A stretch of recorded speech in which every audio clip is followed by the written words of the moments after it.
The Seabed Minerals Authority has provided an update on the latest information regarding the exploration of the ocean terrain in the Cook Islands Exclusive Economic Zone. Kia ora tātou katoa.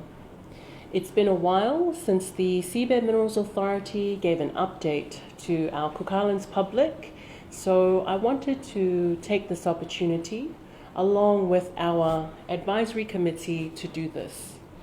We've reached the halfway mark for 2022 and a lot has been happening in the seabed minerals sector. First was the issuing of the 3 exploration licenses in February.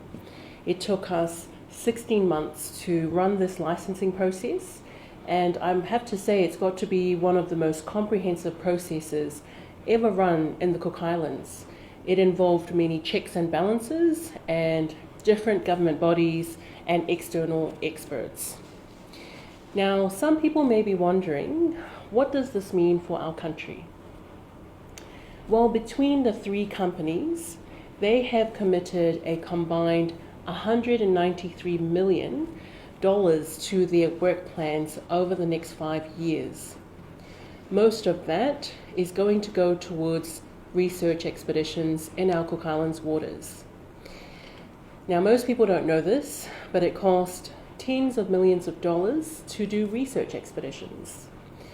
Now, the Cook Islands has always wanted to do more research in its waters, but unfortunately, we do not have tens or hundreds of millions of dollars lying around to do this research. And this is partly why we embarked on this exploration licensing process. Another important fact is that between the 3 companies, around $27 million has been committed directly into our local economy over the next 5 years.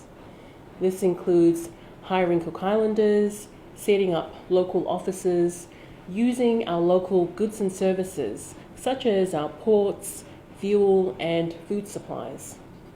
There will also be training, scholarships, culture and sports programs offered to Cook Islanders.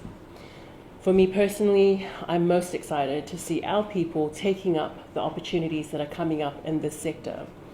I'm happy to see that already Cook Islanders are employed in senior positions. The next exciting update was that we had our first expedition begin just a few weeks ago. This was done by CIC, and I understand that they will be giving the public an update on their first expedition once it's completed. So over the next 5 years, there are over 60 expedition legs planned. This exploration research will be fundamental to understanding our marae moana.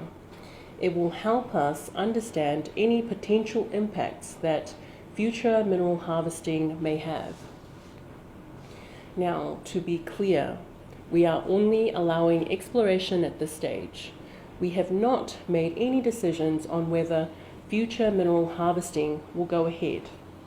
And we've made it very clear to these 3 companies what our position is. The burden is on the companies to show to the Cook Islands government and people that they can harvest our nodules and address the environmental issues. Now, I'm aware there have been calls for a moratorium in the media lately. Now, firstly, the moratorium call isn't new, and the government considered the merits of a moratorium years ago. Now, these moratorium calls are unclear, and some of the proposals impinge on our sovereign rights or include arbitrary timelines instead of focusing on the science. So we will continue to proceed with caution and make science-based decisions to sustainably manage our seabed resources for the benefit of our people.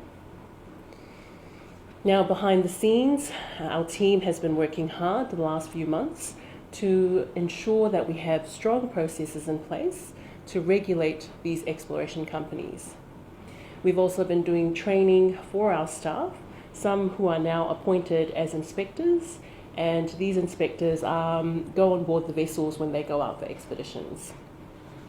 So given everything that's been happening in the sector, We are also looking at how we can better inform our people about these developments, and this is where our advisory committee plays such an important role.